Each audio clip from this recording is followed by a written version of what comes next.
ত্রিভুবন করে যার চরণ কি বলছে, যেই গৌর সেই কৃষ্ণ সেই জগন্নাথ, অভিন্ন তত্ত্ব। যার যেমন ভাব সে তেমনি ভাবেই ভজনটা করছে। এই প্রকারে সত্য স্বরূপ ভগবানের বন্ধন করা হলো। দ্বিতীয় শ্লোকে ভাগবতের বন্ধন করা হলো। নিগম কল্পতরুর গলিতম ফলম সুখ মুখতামৃত দ্রবর সংযুতম পিবত ভাগবত রসমালয়ম মুহুর্মুহু রসিকা ভুবি ভাবুকা। নিগম কল্পতরুর গলিতম ফলম। নিগম, নিগম মানে কি? ন গমনম। নিগম মানে কি? সবাইকে বসতে দিন, আস্তে আস্তে সবাই এগিয়ে বসুন, একটু একটু জায়গা করতে। সবাই আসছে, বাবারা মায়ের আত্মটা দাও। নিগম কল্পতরুর গলিতম ফলম সুখ মুখদামৃত দ্রব সংযুতম পিবত ভাগবত রসমালয়ম মুহুর্মুহু রসিকা ভুবি ভাবুকা। ন নিগম মানে ন গমনম, যা এসেছে কিন্তু আর ফিরে যায়নি। তা কি এসেছে ফিরে গেল না? সেটা হলো বেদ। কি এসেছে? বেদ এসেছে। ন গমনম, যার ফিরেই গেল না, সেটি হলো বেদ। একটা হলো নিগম আর একটা হলো আগম। আগমে ইতি, যা এসেছে কিন্তু আবার সে থাকছে না ওই পর্যন্তই, আর যে ফিরে যায়নি সেটাই হলো নিগম। কল্পতরুর, কল্পরূপী বৃক্ষের গলিতম ফলম। গলিতম ফল মানে বিগলিত ফল, পরিপক্ক ফল। সুখ মুখদামৃত দ্রব সংযুতম, যে ফলের উপরে সুখ পাখি ঠোক দিয়েছে, সুখমণির মুখ লেগেছে যে ফলে। আপনারা দেখেছেন গাছে দেখবেন যদি কখনো আটা আম পেকে থাকে, পরিপক্ক আম, যে ফলটা দেখবেন টিয়া পাখিতে ঠোঁট দেয় না, ওই ফলটা বেশি মিষ্টি হয়, তাই তো? যেটা পাখিতে ঠোকর মারবে ওটা নিয়ে দেখবেন অন্য ফলের তুলনায় ওটা মিষ্টি। কেন? টিয়ার ঠোঁট লেগেছে। তদ্রূপ যে ফলে, অর্থাৎ এই ফলটা হচ্ছে যা ফিরে যায় না, এসেছে বেদ, এবং এই বেদের উপরে সুখমণির সুখ পাখির ঠোঁট একবার লেগে গিয়েছে। ভাগবতের রচয়িতাকে ব্যাসদেব ওতে ঠোকরটাকে লাগালেন, সুখমণি তার পুত্র, তার মুখ লেগে গিয়েছে, যিনি শুনিয়েছেন সেটা আরো মধুর থেকে মধুর। পিবত ভাগবত রসমালয়ম। একটু আগে বলছি ফল, এখন বলছে আবার রসগোল্লা। পান করো ভাগবত রসমালয়ম, ভাগবত রসগোল্লা। আচ্ছা, এবার কেমন কথা? ফল, রসগোল্লার কি ছিলকা আছে নাকি? না, বলছে রসগোল্লা এমনই বস্তু যার আঠিও নেই, ছিলকাও নেই। নাও আর মুখে দাও, এমনি অমৃতময় এই রসমালয় পান করো। মুহুর্মুহু, বারবার মুহুর্মুহু। কার কাছ থেকে? রসিক এবং ভাবুক জন। তা আমরা কি রসিক হতে পেরেছি? আমরা কি ভাবুক হতে পেরেছি? আমরা সুখদেবের মতো কি রসিক? আমরা পরীক্ষিতের মতো কি ভাবুক হতে পেরেছি যে রস পান করব? অবশ্যই হয়তো হতে পারিনি, কিন্তু তেমনি হওয়ার ইচ্ছা তো জাগাতে পারি মনে। সৎসঙ্গে এসে সাধু সঙ্গে বারবার বলেছে ভাগবতের বিধানে কেমন সঙ্গ করা উচিত। বারবার শাস্ত্র বলছে উচ্চ কোটির সঙ্গ করো। তুমি যেমন সঙ্গ করবে তোমার তেমনি রঙ্গ লেগে যাবে। কালো রং নিয়ে ঘষাঘষি করো, দেখো তোমার গায়ে একসময় না একসময় একটু না একটু কালো রঙের ছোঁয়া লেগেই যাবে। লাল রঙের সান্নিধ্যে থাকে, লাল একটু লাগবেই লাগবে। জৈসা রং তৈসা রং। তুমি যেমন সঙ্গ করবে, বলছে উচ্চ করে সঙ্গ করতে হবে। কাদের? যারা এই রস পান করেছে, যারা রসিক হয়েছে তাদের সঙ্গ। তুমি বেশি গৃহস্থের বাড়ি যাবে, বিষয়ের বাড়ি যাবে, সেখানে বসবে, সেখানে ঘুরবে, দেখবে তোমার মনোবৃত্তি বিষয় বৃত্তির মতো হয়ে গেছে। সাধুদের দশা অমনি হয়ে যায় বিষয়ের বাড়িতে। এই জন্য সাধুরা বেশি বিষয় লোকের পর থাকতে চায় না। আপনারা মনে কিছু করবেন না, আসবে যাবে, কারণ মহন্তের স্বভাবেই তরিতে পামর, নিজ কার্য সিদ্ধি নয় যান পরঘর। সাধু মহাত্মারা একমাত্র জগৎ সংসারে কল্যাণের জন্য এমনিভাবে ঘুরতে আসে, তাদের নিজের কোনো স্বার্থ নেই। এটাই হলো মহতের কাজ। উচ্চকোটির যত সঙ্গ করবে তত বেশি ভগবত প্রাপ্তির সম্ভাবনা তোমার এগিয়ে আসবে। যত বেশি নিম্ন কোটির সঙ্গ করবে, বিষয়ের সঙ্গ করবে, তোমার মনোবৃত্তি বিষয় ভিত্তিতে পরিণত হবে। এটাই ভগবত মহিমামৃত সিদ্ধান্ত দিয়েছেন। একজন পড়াশোনা করে খুব পণ্ডিত হয়েছে, একজন সাধুর কাছে গিয়েছে, সাধু তাকে আশীর্বাদ করছে, খুব সুন্দর, দীর্ঘায়ু হও, তুমি এরূপ হরিকথা দীর্ঘদিন শোনাতে শোনাতে তুমি শ্রীহরির চরণে যাও। আবার পড়াশোনা করেছে, এক বিষয়ীর কাছে গিয়েছে, বিষয়ী তাকে বলছে দীর্ঘায়ু হও, এবার আস্তে আস্তে সংসার করে সংসারের দিকে মন দাও। তারতম্য কোথায়? একজন বলছে ভগবত চরণে যাও, আবার বলছে সংসারের বিষমলে তুমি ডুবে যাও। এটাই হচ্ছে তারতম্য। যত বেশি বিষয়ের সঙ্গে মিশবে মনোবৃত্তি তত বিষয়ের দিকে যাবে, আসক্ত হয়ে যাবে। আর আসক্ত জীবের পরিণতি যদি পরমার্থ আসক্ত হয়, পরব্রহ্মের দিকে আসক্তি হয়, গতকাল বলেছিলাম রঙ্গদাসের কথা, সেটা অত্যন্ত কল্যাণকর। আর যদি বিষয় আসক্ত হয়ে যায়, অন্যদিকে আসক্ত হয়ে যায়, তার আস্তে আস্তে পতন ঘটে। দ্বিতীয় শ্লোকে কি করেছেন? ভাগবতের বন্দন করেছেন, সুখমুনির বন্দন করেছেন, নরনারায়ণের বন্দন করেছেন, সরস্বতীর বন্দন করেছেন, ব্যাসদেবের বন্দন করেছেন। নারায়ণং নমস্কৃত্যং নরং চৈব নরোত্তমং দেবীং সরস্বতীং ব্যাসং তত জয়মুদীরয়ে। নারায়ণং নমস্কৃত্যং, নরনারায়ণের বন্দন করা হলো। নরং চৈব নরোত্তমং দেবীং সরস্বতীং ব্যাসং তত জয়মুদীরয়ে। ব্যাসদেবের বন্দন করা হয়েছে, ভাগবতী সরস্বতীর বন্দন করা হয়েছে। তৎপশ্চাৎ ভগবানের 24 অবতারের বর্ণন করা হয়েছে। ভগবানের 24 অবতারের কথা একটু আমরা শুনি। ভগবানের 24 অবতার কি কি? প্রথম অবতার ব্রহ্মার 4 পুত্র, সনক, সনাতন, সনন্দ, সনত কুমার, সৃষ্টির প্রথম। একটু পরে সৃষ্টি বর্ণনা আমরা এসে যাব। দ্বিতীয় অবতার বলছে বরাহ অবতার, যিনি কি করেছেন? পৃথিবীকে এই হিরণ্যক্ষর সঙ্গে যুদ্ধ করে পৃথিবীকে রসাতল থেকে উদ্ধার করে আমাদের মনুষ্যদের জন্য এনে দিয়েছিলেন সেই বরাহ ভগবান। তৃতীয় অবতারকে ব্রহ্মার যে 10 পুত্র, তার মধ্যে যে প্রথম পুত্র, তিনি আর কেউ নয়, স্বয়ং দেবর্ষী নারদ। চতুর্থ অবতার নরনারায়ণ, পঞ্চম অবতার কপিল, ষষ্ঠ অবতার দত্তাত্রেয়, সপ্তম অবতার যজ্ঞ। যজ্ঞ সপ্তম অবতার। এই যজ্ঞের স্ত্রীর নাম কি জানি? এটাও আজকে কথায় এসে যাবে। যজ্ঞের স্ত্রীর নাম হলেন সাক্ষাৎ ভগবতী লক্ষ্মী, যিনি দক্ষিণা রূপে এসেছেন। এই জন্যে কোন যজ্ঞ অনুষ্ঠানে সেই জ্ঞান যজ্ঞ, এটাকে বলা হয় কি? যজ্ঞ 3 প্রকার: জ্ঞান যজ্ঞ, নাম যজ্ঞ, হোম যজ্ঞ। এই যেটা চলছে আজকে দেখুন লেখা আছে এখানে, ভাগবত জ্ঞান যজ্ঞ সপ্তাহ আছে না? জ্ঞান যজ্ঞ। আর একটা হচ্ছে হোম যজ্ঞ, যেটা শেষ দিনের পর দিন উৎসবের দিনে হবে। আর নাম যজ্ঞ আছে ভগবান নাম গুণাগুণ অবিরত করে যাওয়া, সেটাকে নাম যজ্ঞ বলা হয়। এই জন্য বলছে যদি কখনো কোনো যজ্ঞে যাওয়া হয়, সেখানে অবশ্যই এই যে তার স্ত্রী দক্ষিণা, সেখানে দক্ষিণা কিছু না কিছু যা করতে হয়। আর এই যজ্ঞ দক্ষিণার একটা পুত্র আছে, তার নাম কি জানেন সবাই? বলুন তো, কে কে জানেন?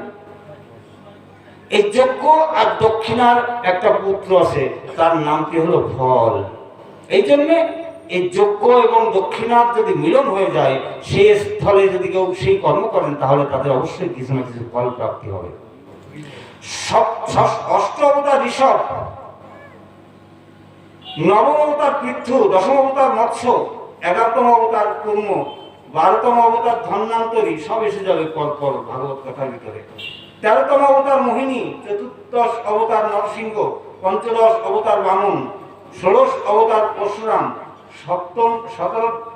17দশ অবতার মহর্ষি বেদব্যাস, 18দশ অবতার রাম, 19তম অবতার বলরাম, 20তম বিংশ অবতার ভগবান শ্রীকৃষ্ণ, 21তম অবতার বুদ্ধ, 22 এবং 23তম হচ্ছেন হংস হয়গ্রীব, আর 24তম অবতার তিনি এখনো এসে পারেননি, কলির অন্তে শেষে এসে যাবেন, তিনি হলেন কল্কি। এই প্রকারে ভগবানের 24 অবতারের বর্ণন করা হলো। তৎপশ্চাৎ ভাগবতের রচনা প্রসঙ্গে সৌনকাদি ঋষিগণ সুতজির কাছে প্রশ্ন করেছে, তাহলে প্রভু একটা কথা বলুন, এই ভাগবতের রচনা কেন হলো, কেনই বা এই ভাগবত রচনা করতে হলো, একটু কৃপা করে বলুন। কে রচনা করলেন, ভাগবত কিভাবে আমাদের কাছে আসলো? তাহলে সুতজি মহারাজ বলছে, হে সৌনকাদি ঋষিগণ, আপনারা ধীরে স্থিরভাবে শুনুন, শ্রবণ করুন। এক সময়ের কথা, মহর্ষি দ্বৈপায়ন বেদব্যাস তিনি কি করছেন, ব্যাসদেব 4 বেদ, 17 পুরাণ, ভারতবর্ষের সবচাইতে বড় ইতিহাস যেটাকে বলা হয় মহাভারত রচনা করেছেন, বিভিন্ন উপপুরাণ রচনা করেছেন, কিন্তু তাও মনে শান্তি পাচ্ছেন না। মনক্ষুণ্ণ অবস্থায় তিনি কোথায় বসে আছেন, সেই ভারতের কোথায়, বিশালাপুরী যেটাকে বলা হয় বদ্রিকাশ্রম, সেই বদ্রিকাশ্রমের সন্নিকটে সাম্যপ্রাসে, সেখানে মনের দুঃখে বসে আছেন।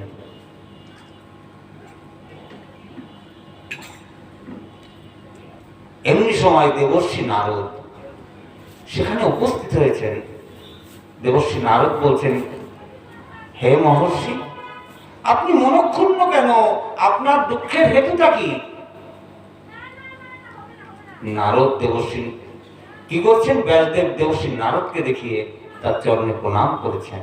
হে দেবর্ষি, জগৎ সংসারের কল্যাণের জন্য আমি এত বেদ উপনিষদ, বেদকে ভেঙে 17 পুরাণ করলাম, উপপুরাণ করলাম, ভারতবর্ষের ইতিহাস মহাভারত রচনা করলাম, মনে যেন তৃপ্তি হচ্ছে না, কোথাও অসমাপ্তি।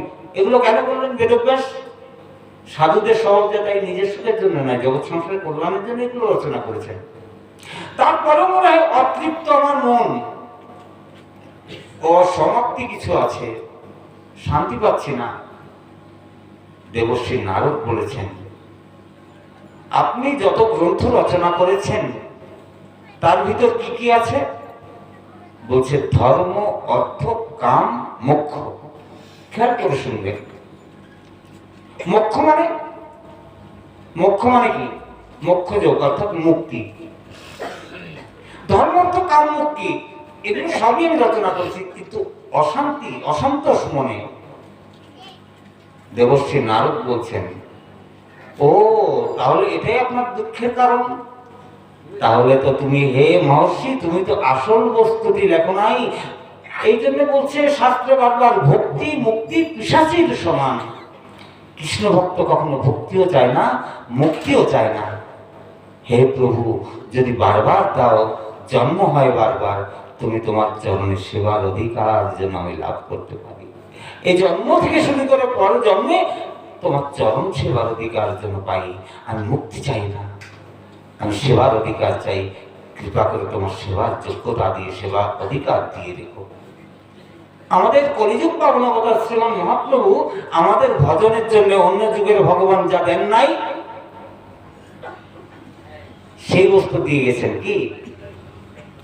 হ্যাঁ, অযাচিত স্বভাবে কি দিয়েছেন? বলছে সেই হলো কৃষ্ণ প্রেম, যেটা প্রাপ্তি করতে গেলে স্বরূপের ভজন, রাধাদাস্য মঞ্জুরি স্বরূপের কথা। এই মঞ্জুরি স্বরূপের আশ্রয়ে থেকে এই গভীর কৃষ্ণ সেবার কথা। অর্থাৎ ধর্ম, অর্থ, কাম, মোক্ষের উপরে আপনারা যদি রায় রামানন্দ সংবাদ শুনে থাকেন, সেখানে এটা বিস্তারিত বর্ণনা আছে চৈতন্য চৈতন্যতে। আরেকটা বস্তু আছে যেটা হচ্ছে একান্ত সাধক দশায় প্রয়োজন, সেটা হলো গভীর কৃষ্ণ প্রেম, যেটা ব্রজের প্রেম। মধুর শ্রী বৃন্দাবন যুগল ভজন, যুগল কিশোরে ভজন করার কথা বলেছেন। মুক্তি নয়, আমি সেই যুগল কিশোর ভজন চাই, সেই গভীর কৃষ্ণ প্রেম। ব্রজাঙ্গনা ব্রজগোপিগণ যেভাবে কৃষ্ণকে ভালোবেসেছে, আমি সেইভাবে ভালোবেসে তার সেবাটা করতে চাই। হে প্রভু, বারবার সেই প্রেম দিও। প্রেমের স্বরূপ না তো ব্যাখ্যা করা যাবে না একদিনে। হে মহর্ষি, তাহলে তুমি তো সেই ভগবান শ্রীকৃষ্ণের লীলা কথা, লীলা গাথা, যেটাই রস পরিপূর্ণ, লীলাময় ভগবানের সেই লীলা পুরুষ, তার কথা তো তুমি লেখো নাই। ভক্ত চরিত সম্বলিত সেই লীলাময়ের কথা তো তুমি লেখো নাই। কি করে তুমি সেই প্রেম প্রাপ্ত করবে? কেন মনে শান্তি হবে? প্রেমিক জনই তো শান্তির অধিকারী। শুষ্ক মনের মানুষ কি কখনো প্রেমিক হতে পারে? শান্তি পাবে না শুষ্ক মানুষ। দেখবেন শুদ্ধ ব্যক্তি কিন্তু মন সবসময় খিটখিট থাকে, সব ব্যক্তি, অর্থাৎ তিনি প্রেমিক নয়, নিরস।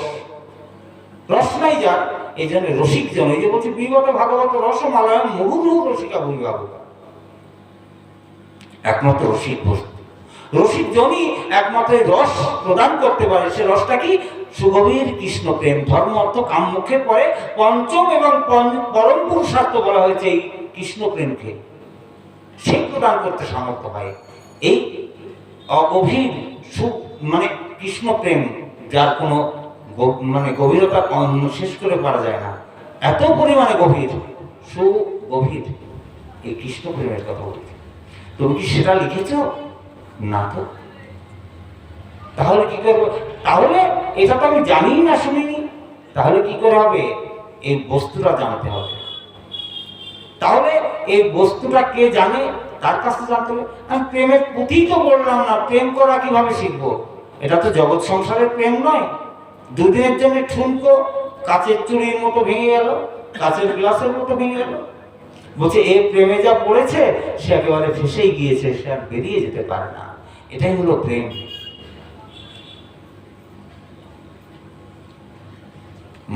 মহর্ষি বেদব্যাস দেবর্ষি নারদকে বলছেন, আচ্ছা একটা কথা বলি প্রভু, আপনি যে সবসময় নারায়ণ নারায়ণ করে ঘুরে বেড়ান দেবদত্ত বিনা নিয়ে, আপনি এত আনন্দ পান কি করে? বলুন। আসলে যার কাছে যে সম্পদ আছে সে তো তাই দিতে পারবে, তার বেশি করতে পারবে।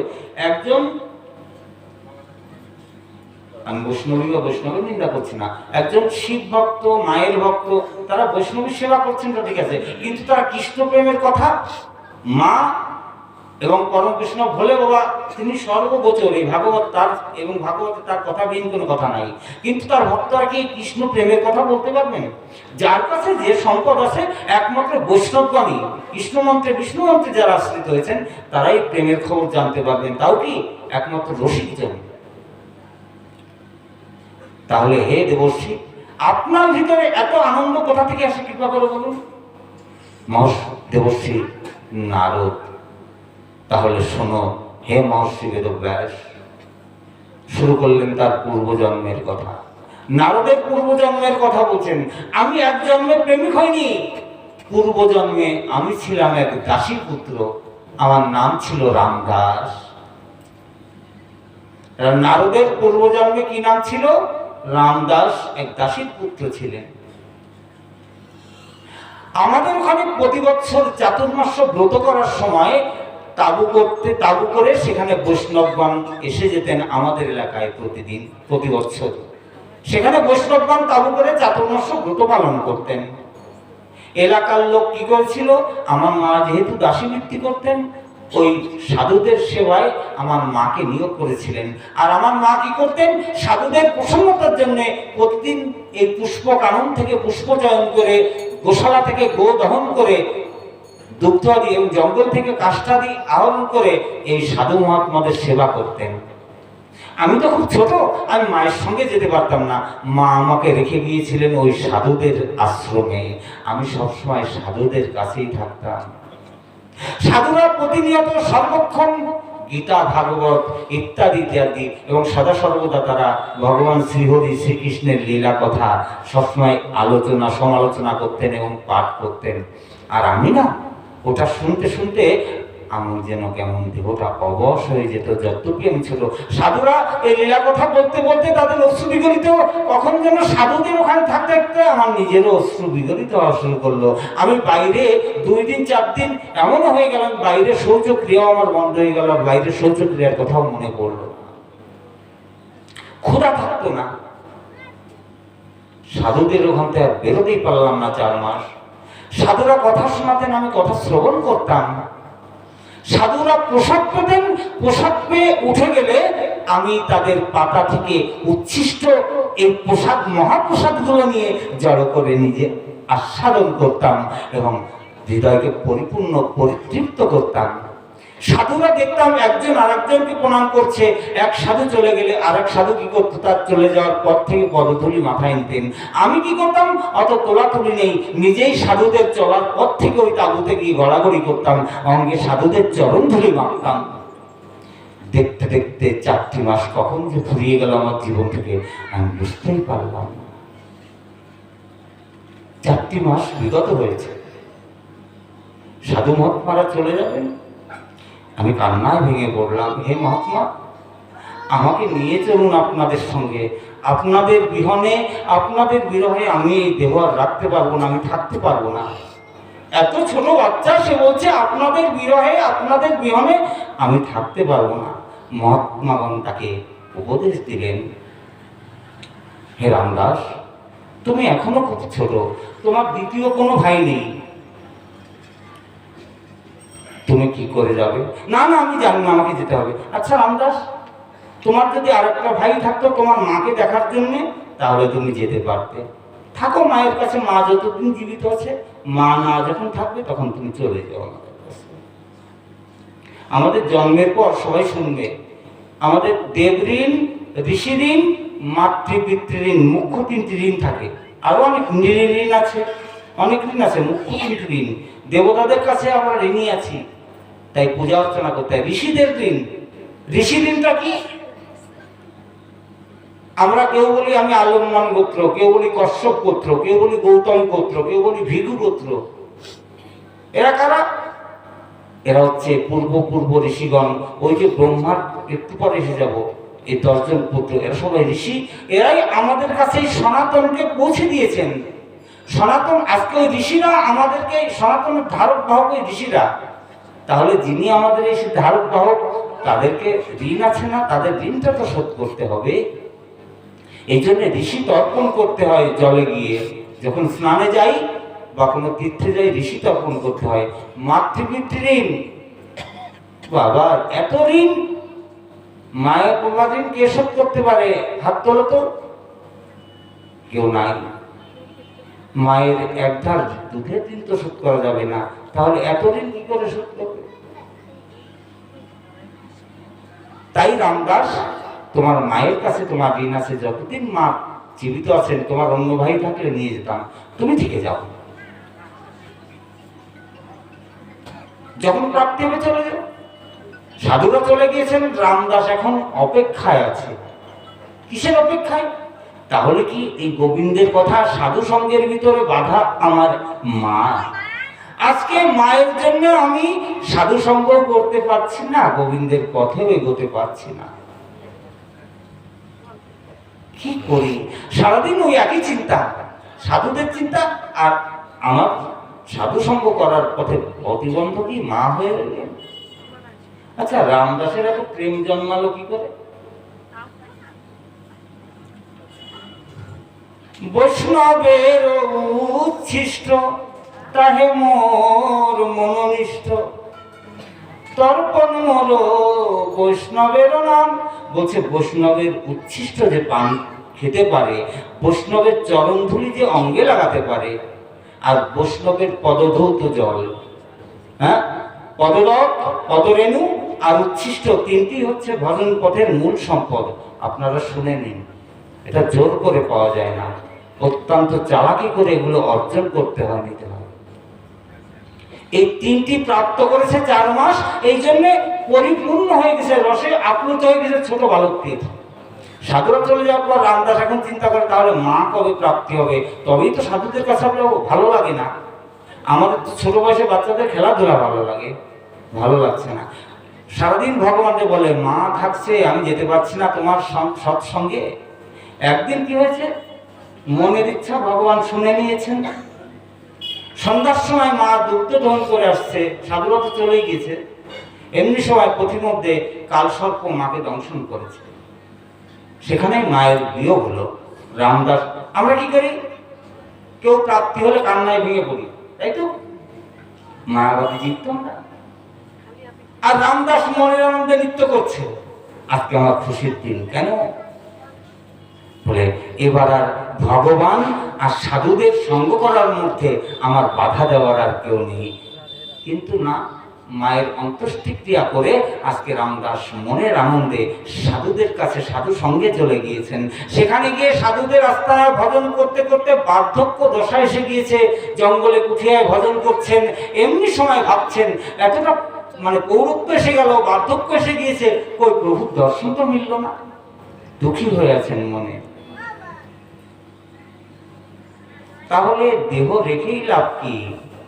এতটা বছর প্রভু তোমার চিন্তা করলাম, তুমি দেখা দিলে না। আমি এই দেহ রাখবো না, আমি এই দেহ ছেড়ে দেব, আমি আত্মাহুতি দেব, দিতে প্রস্তুত। এমনি সময় দৈববাণী হলো, এ রামদাস,